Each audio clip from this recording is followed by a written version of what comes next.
student. Today we are going to learn 12th GSCB OC chapter number 6 directing. Weightage of this chapter is 10 marks. Total 10 marks का ये chapter में से आता है. MCQs में 1 mark का, 2 मार्क के शॉर्ट आंसर आते हैं 2 और 5 मार्क का एक डिटेल कंपलसरी ये चैप्टर में से आता है. तो let us understand what is the meaning of directing. Before starting this let me explain you that we have did planning, organising and staffing. Now planning हमारे लिए इम्प्लीमेंटेशन करने के लिए जो प्लान करते हैं वो ऑर्गेनाइजेशन का स्ट्रक्चर बनता है, दैट इज़ द ऑर्गेनाइजिंग. और वो ऑर्गेनाइजेशन का स्ट्रक्चर कंप्लीट करने के लिए वी रिक्वायर्ड और we hired some of the labour and employees, that is including staffing. And the fifth function of our manager as in organization is directing. So let us understand the meaning of directing. What is the meaning of directing? In general language you can say कि direction का meaning क्या होता है कि guide करना worker को और aware करना work के लिए और supervise करना, maintain करना, enthusiasm for the work.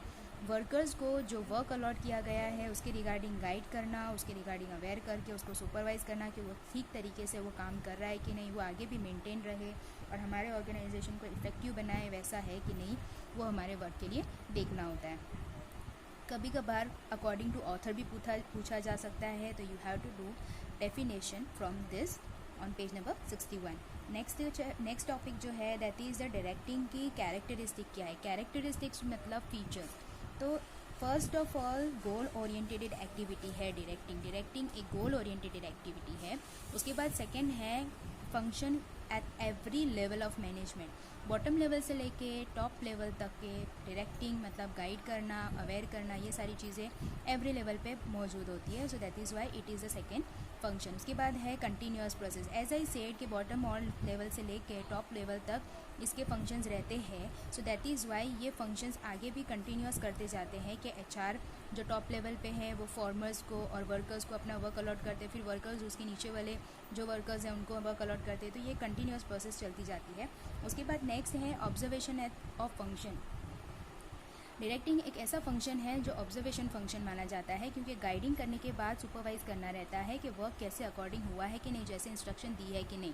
तो उसके अकॉर्डिंग देखने जाए तो ये एक फीचर होता है कि ऑब्जर्वेशन ऑफ फंक्शन है वाइड स्कोप, बहुत वाइडर स्कोप में होता है क्योंकि मैनेजर प्रोवाइड करते हैं, अंडरस्टैंडिंग रहता है, एम्प्लॉयज़ को एडवाइस दी जाती है, गाइडिंग किया जाता है. तो ये एक बहुत ही वाइड स्कोप मानने में आता है. उसके बाद है कम्युनिकेशन. विदाउट कम्युनिकेशन तो कोई भी तरह का काम पॉसिबल नहीं है. ऑर्गेनाइजेशन के अंदर कम्युनिकेशन बहुत कंपलसरी है. So that is Y effective communication भी बहुत ज़रूरी है. अगर प्रोसेस कम्युनिकेशन का नहीं है तो वो इफेक्टिव नहीं बनेगा. इसीलिए एम्प्लॉयज़ को राइट टाइम पे राइट एम्प्लॉय को जो भी इन्फॉर्मेशन प्रोवाइड करनी चाहिए वो कम्युनिकेशन के थ्रू होता है. Another is a motivation. Motivation के लिए एक अलग से पार्ट भी है ये चैप्टर में कि motivation is very important and worst of all characteristics of the directing. क्यों मोटिवेशन? क्योंकि मोटिवेट करना होता है एम्प्लॉयज़ को, गाइड करने के बाद उसको पूरे उसके वर्क में इंटरेस्ट लेके आना, वो वर्क के towards. That is why it is one of the motivation factor भी इसमें है. Flow of direction as I said कि टॉप लेवल मैनेजमेंट गाइडेंस देता है, मिडिल लेवल मैनेज को मिडिल लेवल मैनेजमेंट, फिर दूसरे बॉटम लेवल मैनेजमेंट वर्कर को गाइडेंस देता है. तो ये एक डायरेक्शन का फ्लो है, गाइडिंग और अवेयर का फ्लो है टॉप से बॉटम तक. मैनेजरियल फंक्शन है, वेरियस फंक्शंस उसके अंदर है. प्लानिंग है, organising, staffing, coordinating, communicating and controlling. ये सारे मैनेजरियल फंक्शन के अंदर डायरेक्शन भी इंक्लूड है. तो प्लानिंग के अंदर भी डायरेक्शन रिक्वायर्ड है. मतलब हर जगह पे हर प्लानिंग फंक्शन के अंदर ये डायरेक्शन का फंक्शन रिक्वायर्ड रहता है. Another is topic importance. Importance क्या है, क्यों ज़रूरी है डायरेक्शन? तो डायरेक्शन इसीलिए इम्पॉर्टेंट है कि वो हमारे ऑर्गेनाइजेशन की एफिशिएंसी बढ़ाना, कि वर्क क्लैरिफाई हो जाए, डिपार्टमेंट रिस्पॉन्सिबिलिटी बराबर इफेक्टिव लगे. और उसके बाद है असेसमेंट ऑफ एफिशिएंसी, मतलब वेरीफाई करना, चेक करना कि जैसी इंस्ट्रक्शन दी है उसके अकॉर्डिंग काम हुआ है कि नहीं. उसके बाद है मोटिवेशन टू द एम्प्लॉयज़ को मोटिवेट करना बहुत ज़रूरी है. तो इसीलिए डायरेक्शन करना बहुत ज़रूरी है. इफेक्टिव प्लानिंग, हमारी प्लानिंग तो बन गई, अब वो प्लानिंग को इफेक्टिव बनाने के लिए डायरेक्शन ज़रूरी है क्योंकि इन्फॉर्मेशन कलेक्ट करने के बाद थ्रू द सबऑर्डिनेट्स के प्रॉपर इफेक्टिव इंफॉर्मेशन प्रोवाइड करना. अफेक्टिव ऑर्गेनाइजेशन बनाने के लिए that is also one of the requirement है. फिर है कोऑर्डिनेशन एंड कोऑपरेशन ज़रूरी है. कम्युनिकेशन के लिए कोऑर्डिनेशन एंड कोऑपरेशन ऑटोमेटिकली बनते जाएगा. उसके बाद है फंक्शंस ऑफ कंट्रोल. कंट्रोल बहुत ही ज़रूरी है. कोई भी फंक्शन में कंट्रोल करना बहुत ज़रूरी है. टारगेट डिसाइड करना, ईजी वर्क गेट एरर्स और मिस्टेक्स जो निकलती है उसको सॉल्व आउट करना. So that is why it is important of the function. उसके बाद है increase in enthusiasm. Now as I said कि वर्कर का एटीट्यूड जो है एम्प्लॉय का अपने काम के टूवर्ड्स और उसका इंटरेस्ट है वो इंक्रीज़ करना, और जो भी प्रॉब्लम्स आती है उसके सॉल्यूशंस लेके लाना, उसकी एनर्जी बूस्ट अप करना. That is why it is important कि डायरेक्शन बहुत ज़रूरी है. उसके बाद है डेविएशन फाइंड आउट करना. दैट मीन्स वो डेविएशन का मीनिंग होता है चेंजेस. जो भी हर्डल्स आते हैं, जो भी प्रॉब्लम आती है, वो चीज़ का सॉल्यूशन में कभी कभार कोई चीज़ के लिए चेंजेस लाना भी बहुत कंपलसरी है. So that is why it is important कि finding out the deviation. Next topic is a element of directing. Element of directing is what? Element मतलब डायरेक्टिंग के अंदर कौन से की पॉइंट्स बहुत ज़रूरी रहते हैं या उससे इंक्लूड है, इसके बिना डायरेक्टिंग पॉसिबल नहीं है. तो सुपरविजन, मोटिवेशन, लीडरशिप और communication, this 4 are the main elements of the directing. तो let us understand one by one. Supervision क्या है? तो सुपरविजन एज आई सेड पहले ही हमने डायरेक्टिंग डेफिनेशन के अंदर देख ली कि जब वर्क अलॉट किया जाता है तो वो रिस्पॉन्सिबिलिटी वर्कर अपनी प्रॉपरली निभा रहा है कि नहीं, हर लेवल पे देखना, इंटरनल वर्क उसका चल रहा है कि नहीं, तो उसके अंदर यू कैन से सुपरविजन देखा जाता है. सुपरविजन की डेफिनेशन यहाँ पे दी गई है आरसी डेविस के अकॉर्डिंग, वो यहाँ से आप पढ़ सकते हो, पेज नंबर 63 पे है. उसके बाद बोला है कि सुपरवाइज़र के फंक्शंस क्या क्या होते हैं. तो सुपरवाइजन के फंक्शन मतलब काम, क्या क्या काम होता है कि जो प्रॉब्लम्स आती है उसको रिमूव करना, उसके रिगार्डिंग प्लान्स बनाना, टाइम पे वर्क को कंप्लीट करना, कि उसको ऐसी गाइडेंस प्रोवाइड करना कि वो अपना टाइम पे वर्क कंप्लीट कर सके, सुपरवाइज करना ऐसे वर्कर को जिससे टाइम और लेबर दोनों चीज़ बचे, इंटीग्रेशन देना, एम्प्लॉयज़ का पर्सनल इंटरेस्ट बढ़ाना, मोटिवेट करना, एनकरेज करना, वर्कर को इंटरेस्ट बढ़ जाए, एफिशिएंसी इंक्रीज़ हो जाए, feeling of oneness among the employ, एक दूसरे के अंदर एम्प्लॉयमेंट, एक दूसरे के साथ जो भी है मेंटेन फीलिंग्स रखना. To make the communication work faster, work fast करना ज़रूरी है, कम्युनिकेशन ईजी हो जाए. That is why. To give guidance regarding use of new technology. नई टेक्नोलॉजी के लिए बहुत ज़्यादा इम्पॉर्टेंट है कि इन्फॉर्मेशन होनी बहुत ज़रूरी है. कोई भी बिजनेस के अंदर न्यू टेक्नोलॉजी आती है तो एम्प्लॉयर वर्कर को उसके बारे में गाइडेंस करना बहुत ज़रूरी है. तो सुपरवाइज़र का वो काम होता है कि उसे इंट्रोड्यूस किए. To maintain the discipline among the employ के जो रिलेशन है उनको मेंटेन करना. Supervisor does not keep control over the training के ऊपर उनका कोई कंट्रोल नहीं होता है. जैसे उनको ट्रेनिंग अकॉर्डिंग देनी है वैसे सुपरवाइज़ करना है. सुपरवाइज़र एक तरह का फ्रेंड और फिलोसोफर माना जाता है जो गाइड करेगा एम्प्लॉय. ये 3 मार्क्स के लिए बहुत बार एग्जाम में पूछा गया है. तो let us understand and please do it. Then after है मोटिवेशन. मोटिवेशन का मीनिंग, मोटिवेशन एक क्या है? It is an internal feeling. Internal feeling है जो कोई भी वर्क को एनकरेज करने के लिए पर्सन को एनकरेज करता है. There is a difference capacity of the worker, the willingness to do so. The objective of the management fails if the capable but do not willing to do work. So motivation का concept बहुत ही wider है. Where the man is performing, motivation function become the motivation बहुत सारी चीज़ें include करता है. Financial motivation मतलब you can say कि बहुत चीज़ों से तुम प्रोवाइड कर सकते हो, बहुत चीज़ों से एम्प्लॉय और वर्कर को मोटिवेट हो सकता है. उसको फिनेंशियली मतलब कुछ पैसे प्रोवाइड कर दो, या फिर कोई नॉन फिनेंशियल एक्टिविटीज़ है, कुछ चीज़ का अलावेंस दे दो, कोई चीज़ की गिफ्ट्स प्रोवाइड कर दो. एमिनिटीज़ मतलब उसको कुछ फैसिलिटीज़ दे दो वर्क प्लेस पे. अनसेटिस्फाइड नीड्स, जो उसको जो चीज़ की ज़रूरत है, जो नीड्स उसकी फुलफिल नहीं है उसको वो प्रोवाइड कर दो. And that is a main motivation के कंसेप्ट के अंदर इंक्लूड हो सकता है. मीनिंग है मोटिवेशन का, 2 ऑथर के अकॉर्डिंग भी मोटिवेशन का मीनिंग यहाँ पे प्रोवाइड किया गया है. Now let us understand the characteristics. Motivation के फीचर्स क्या क्या है? तो as compare to same as supervision, motivation के भी कुछ रिलेटेबल है कि वो एक इंटरनल इंस्पिरेशन है, क्योंकि वो पहले ही मीनिंग के अंदर दिखाया था हमने कि it is an internal feeling. So it is an internal inspiration, वो खुद से इंस्पायर्ड होता है. साइकोलॉजिकल कंसेप्ट है इंटरनल इंस्पायर्ड होना. That means the mental status उसका पर्सन का डिफरेंट रहना. इंक्रीज एफिशिएंसी ऑफ एम्प्लॉय, मतलब जैसे जैसा बंदा मोटिवेट होगा, बूस्ट होगा अपनी मोरल, तो अपनी प्रॉफिटेबिलिटी और इंक्रीज उसके रहेगा. कंटिन्यूस प्रोसेस रहता है क्योंकि डायरेक्शन और गाइडेंस दोनों चीज़ उसको प्रोवाइड करनी रहती है. तो ये दोनों चीज़ उसको अलग से बताई जाती है. फिर उसके बाद बोला गया है कि रिडक्शन इन लेबर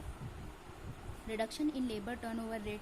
मोटिवेट जब बंदा हो जाता है, बहुत इंस्पायर्ड हो जाता है वर्क के टूवर्ड्स, वो वर्कर उसके रेमिनेशन के पर पे या फिर कोई दूसरी नीड्स उसकी सेटिस्फाई हो जाती है, तो वो ऑटोमेटिकली अपनी जॉब छोड़ने से वो इतना नहीं कंफर्टेबल रहता है। Achievement of goals, personal and business के ऑब्जेक्टिव सेम हो जाते हैं क्योंकि वो मोटिवेट इतना हो जाता है कि वो अपने बिजनेस को भी बहुत ज़्यादा ऑर्गेनाइजेशन के अंदर इंक्लूड करने लगता है। वाइड स्कोप है बहुत ही। अडेप्टिंग चेंज इन ऑर्गेनाइजेशन, जितना ऑर्गेनाइजेशन चेंज होता रहेगा तो इतना मोटिवेट हो गया है कि वो कोई भी टेक्नोलॉजी या कोई भी चीज़ को तुरंत ही अडॉप्ट कर लेगा। फिर है टूल टू गेट कोऑपरेशंस है, मतलब यू कैन से कि मोटिवेशन एक तरह का जॉब सेटिस्फेक्शन प्रोवाइड करता है जिससे वो कोऑपरेशन बहुत ही ईजी रहता है। पॉजिटिव एटीट्यूड रहता है क्योंकि बंदा एनकरेज रहता है तो वो अपने वर्क के टूवर्ड्स जो वर्कर है अपना एटीट्यूड बहुत ही सिंपल एंड ईजी रखते हैं। And the last one is one of the function of the management. Motivation एक तरह का मैनेजमेंट का फंक्शन भी है क्योंकि एम्प्लॉयज़ को मोटिवेट करना बहुत ही ज़रूरी है क्योंकि employees are the resources, so that is why it is very important to motivate in an important. Another is the hierarchy needs by Maslow. Hierarchy need by Maslow is what? Hierarchy means levels, level by top level, bottom level, you can say कि एक तरह के level के according needs को provide करना by Maslow. तो Maslow ने ये थियोरी के अंदर हायरार्ची बोला गया। हायरार्ची का मीनिंग होता है लेवल्स के अकॉर्डिंग नीड्स को डिफ्रेंशिएट किया गया है। Men's need are varied, varied मतलब you can say different. These needs are decided on the basis of the mental status. Motivation के अंदर ये नीड्स जो है वो मेंटल स्टेटस के ऊपर उसको डिवाइड किया गया है। सो ये देख सकते हो यहाँ पे लेवल्स के अकॉर्डिंग सारी नीड्स को 5th लेवल के ऊपर तक डिवाइड किया गया। लोअर नीड्स बताई गई है और हायर नीड्स बताई गई है। तो let us understand one by one needs and it is the most important for your detail for your 3 marks. Many a times it is asked in exam, so please be concentrate on this answer. So first it is given Maslow is the author जिन्होंने ये needs को differentiate किया गया है principle of human motivation के अंदर 1943 के अंदर, जिन्होंने नीड्स को 5 लेवल में डिवाइड किया गया है। First needs is the physiological need. Physiological need में यू कैन से कि कोई भी एम्प्लॉय या कोई भी वर्कर या कोई भी पर्सन को रोटी, कपड़ा और मकान बहुत ज़रूरी है। उसकी मेन फिजियोलॉजिकल नीड क्या होगी? बेसिक नीड जो रोटी, कपड़ा और मकान, shelter, food is the basic need you can से। Second is the safety need कि जब खाना पीना हो जाता है तो उसके बाद उसकी जो भी जॉब है वो सेटिस्फाई होना चाहिए, जॉब सेटिस्फेक्शन होना चाहिए, जो रिस्क है उसके अगेन सेफ्टी लगनी चाहिए, वेजेस उसको प्रॉपर मिलने चाहिए, एक मेंटल पीस रहता है कि वो अपने काम के टूवर्ड्स इजीली काम कर सके। तो this is why it is a safety needs second need है। उसे जब सेफ्टी नीड्स हो जाती है तो that person required some of the affection और love, that is include social need कि वो जहाँ भी काम करे उसको एक्सपेक्टेशन रहती है, वो या फिर वो फैमिली में रहे, रिलेटिव में रहे या सोसाइटी में रहे, उसकी एक एक्सपेक्टेशन रहती है कि उसको कुछ अफेक्शन और लव मिले अपने फैमिली से, फ्रेंड से, रिलेटिव से, कलीग से जहाँ पे वो काम करता है या फिर सोसाइटी के जहाँ पे उसका पार्ट है वहाँ पे। उसके बाद नेक्स्ट है एस्टीम एंड स्टेटस नीड। जब सोशल नीड अच्छी मिल जाती है पर्सन को तो उसके बाद वो रिक्वायर्ड करता है या फिर वो सोचता है कि मुझे कुछ स्टेटस नीड भी मिलना चाहिए। पोजीशन नीड और high class need you can से।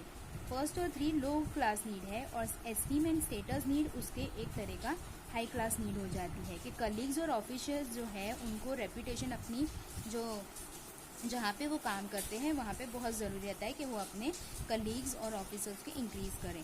उसके बाद लास्ट है self esteem and self actualisation need, मतलब उसका जो टैलेंट है वो चीज़ के ऊपर उसके बेस पे उसको रिकॉग्नाइज किया जाए या फिर यू कैन से उसको पोजीशन प्रोवाइड किया गया, उसके ऊपर उसको रिस्पेक्ट मिले जाए। फॉर एग्जांपल है जाकिर हुसैन है जो तबला के अंदर बहुत ही फेमस है तो उनको उस चीज़ में बहुत ही प्रायोरिटी दी जाती है। शिव कुमार शर्मा है जो संतूर में प्ले करते हैं, सचिन तेंदुलकर है जो क्रिकेटर है, अमिताभ बच्चन जो एक्टिंग फील्ड में उनको सबसे ज़्यादा प्रायोरिटी और रिस्पेक्ट मिली जाती है। So these are you can say it is an include in the levels of the Maslow theory. उसके बाद नेक्स्ट टॉपिक है that is the financial and non financial incentives. It is also the most important. 2 marks में तो इसमें से आता ही है, plus कभी कभार डिटेल में भी आ जाता है कि उसके इंसेंटिव्स को एक्सप्लेन करो कि फिनेंशियल इंसेंटिव्स क्या होती है, नॉन फिनेंशियल इंसेंटिव क्या होती है और उसके टाइप्स है वेरियस उसको भी एक्सप्लेन करने होते हैं। तो let us understand one by one कि इंसेंटिव्स क्या होते हैं। तो बेसिक इंसेंटिव का कंसेप्ट क्या है कि बिजनेस जो है वो inspired their workers to maintain their work aptitude and increase efficiency continuously. Such inspiration is called incentive.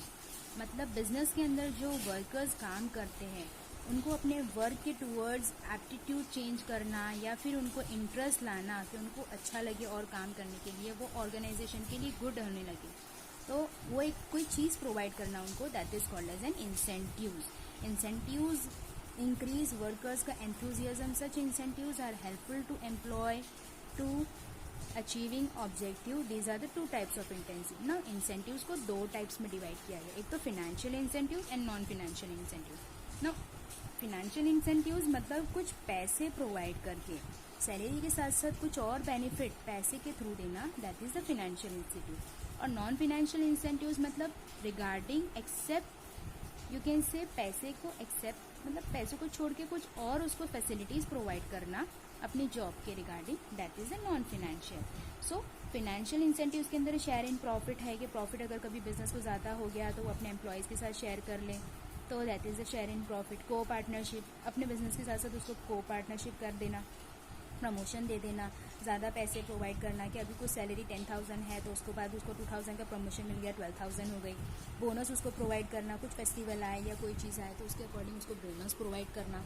उसके बाद नेक्स्ट है कमीशन देना कि कभी कोई अगर वो कोई कस्टमर ज़्यादा लेके आता है या कोई कहीं पे उसे बहुत ज़्यादा क्लाइंट्स लेके आता है तो उसके थ्रू उसको कमीशन देना कि जितने तुम क्लाइंट्स लेके आओगे उसके अकॉर्डिंग तुम्हें कमीशन मिल जाएगा। उसके बाद है प्राइजेस देना, जो जैसा काम करता है उसको फर्स्ट प्राइज सेकंड प्राइज उसके लेवल के अकॉर्डिंग प्राइजेस प्रोवाइड करना। Suggestions and advice you can say कि फिनेंशियल में इंक्लूड नहीं होगा, बट अगर कभी कोई एक्सपर्ट होता है ऑर्गेनाइजेशन के अंदर तो उसको ये बोला जाता है कि you will get some of the money incentives as for your suggestion and advice, so that is why it is included in suggestion and advice। and non financial incentives कौन से होते हैं, जो incentives के अंदर पैसा नहीं इंक्लूड होता है but it just include only the facilities on the workplace, that is the security of employment।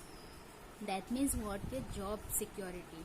कोई भी एम्प्लॉय या कोई भी वर्कर कोई ऑर्गेनाइजेशन में काम करता है तो उसको एग्रीमेंट या कॉन्ट्रैक्ट रहता है या उसको बोल दिया जाता है कि you are secure for year, कभी भी यहाँ से तुम्हें निकाला नहीं जाएगा और निकालना होगा तो तुम्हें पहले से इन्फॉर्म कर दिया जाएगा। That is one of the non financial incentives. उसके बाद है recognition of work and reward.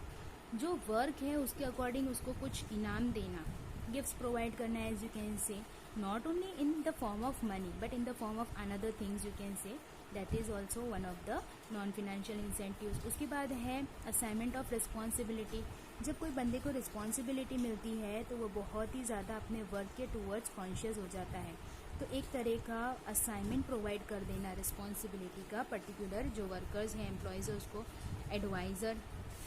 Adviser रख लेना कि कोई बंदा है बहुत एक्सपर्ट है, जैसे हमने सजेशन एंड एडवाइस में देखा, तो एडवाइज़र है उनको एडवाइस में रख लेना और फिर उनको ऑलरेडी उनको ऐसा टैग दे देना जिससे वो बहुत ही इनकरेज हो जाते हैं, मोटिवेट हो जाते हैं। वेलफेयर एक्टिविटीज़ प्रोवाइड करना, मतलब कुछ फेस्टिवल्स है या फिर कोई भी तरह का बिजनेस के टूवर्ड्स कोई एक्टिविटी करनी है तो उसके रिगार्डिंग कुछ हो जाए। एमिनिटीज़ प्रोवाइड करना, कुछ सिक्योरिटी फैसिलिटीज़ प्रोवाइड करना और दूसरे बहुत सारे इंसेंटिव्स हैं this is include in the non financial incentives. ये वेरियस टाइप्स को कभी कभार एग्जाम्पल के थ्रू एक्सप्लेन करने भी पूछा जाता है 5 मार्क्स के लिए, और उसकी डेफिनेशंस पूछी जाती हैं और फॉर्म्स को एक्सप्लेन करने के लिए पूछा जाता है बहुत बार एग्जाम के अंदर। So please learn it. उसके बाद नेक्स्ट एलिमेंट है leadership. Now leadership is what? Leadership is when a people are working in a group. जब ग्रुप के अंदर वर्क करता है तो वो ग्रुप के अंदर एक मेन जो एक्सपर्ट रहता है उसको बहुत ज़्यादा इम्पोर्टेंस दी जाती है, that is the leader of that group. So in that industry units employees and the working in the group, leadership is to provided to this group. Efficient organisation provide करना, so this is you can say here minute is given, leadership is the quality which influences the people to do efforts willingly in the achieving goals को achieve करने के लिए जो people है group का उसमें से कोई बंदा जो बहुत ही एक्सपर्ट है वो अगर प्रोवाइड करता है अपना quality work towards that group, that is called as an leadership. तो अकॉर्डिंग टू ऑथर यहाँ पे दिया गया है तो you can take it from the definition here. Now what are the characteristics of leadership? Leadership की कैरेक्टरिस्टिक्स क्या है? तो लीडरशिप की characteristics is not that much important but you have to just note down it for your 2 marks और 1 mark के लिए एक बार refer करनी है। उसके बाद है qualities of a good leadership. It is the most important, बहुत बार 2 मार्क्स में पूछा गया है कि गुड क्वालिटी के लिए, गुड लीडर के लिए क्या क्या क्वालिटी होनी चाहिए। तो सबसे पहले तो फिज़िकल क्वालिटी उसकी होनी चाहिए। फिज़िकल क्वालिटी में यू कैन से कि उसका नेचर है बहुत ही अट्रैक्टिव होना चाहिए, उसका फिज़िकल स्ट्रक्चर है वो भी अट्रैक्टिव होना चाहिए, बहुत ही चेयरफुल नेचर का होना चाहिए कि जिससे वो लगे कि हाँ लीडर है, लीडर टाइप की क्वालिटीज़ उसके अंदर लगे। इंटेलेक्चुअल क्वालिटी मतलब उस नहीं तो सिर्फ बाहर से फिजिकली देखने में नहीं, बट इंटेलेक्चुअल पावर मतलब उसका ब्रेन भी बहुत पावरफुल होना चाहिए, उसकी मेंटल एबिलिटी, ग्रास्पिंग पावर है, वो स्किल्स बहुत अच्छी होनी चाहिए, कैलकुलेटिंग है, नॉलेजेबल होना चाहिए, बहुत सारी दूसरी भी स्किल्स होनी चाहिए। इंटेलेक्चुअल उसका ब्रेन भी बहुत ही ज़्यादा पावरफुल होना चाहिए। And the third quality is a psychological need. Psychological quality क्या है, तो साइकोलॉजिकल क्वालिटी ये कि उसको इंटरेस्ट, अपने लीडर्स अपना वर्क के टूवर्ड्स इंटरेस्ट होना बहुत ज़रूरी है, कोऑपरेट करना। So this are the 3 qualities of a good leader, कि वो फिजिकली गुड होना चाहिए, इंटेलेक्चुअली गुड होना चाहिए एंड द साइकोलॉजिकली भी बहुत ही प्रिपेयर्ड रहना चाहिए मेंटल, क्योंकि अगर वो मेंटली ठीक होगा तो ही वो अपने दूसरे वर्कर को गाइड कर सकता है। उसके बाद है communication. This is the last element of the motivation.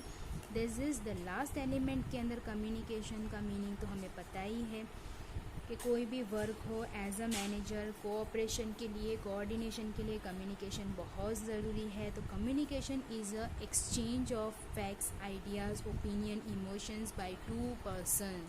So these are the such characteristics of communication.